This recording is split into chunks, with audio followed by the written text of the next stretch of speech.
Қызметші мысыққа сүт берді. Сүт ішіп жатқан мысық тышқанды байқайды. Мысық сүт ішуді тоқтатып, тышқанды қуады.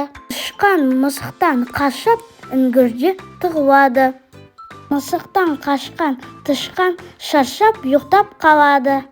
Көзіңді ашса, үстінде құс бақылап отыр екен.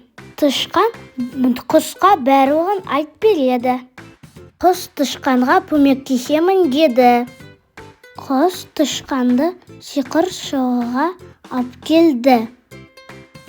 Ханшайым өз қатесін сиқыршыға айтып берді. Сиқыршы ханшайымға көмектесемін деді. Сиқыршы ханшайымды орамалмен жапты. Сиқыршы орамалды көтергенде ханшайым қалпына келді. Ханшайым сиқыршыға рахмет айтты. Ханшайым сарайға келді. Әкем, мен енді тырнағымды кемірмеймін. Кешірші. Жарайды қызым, кешірдім.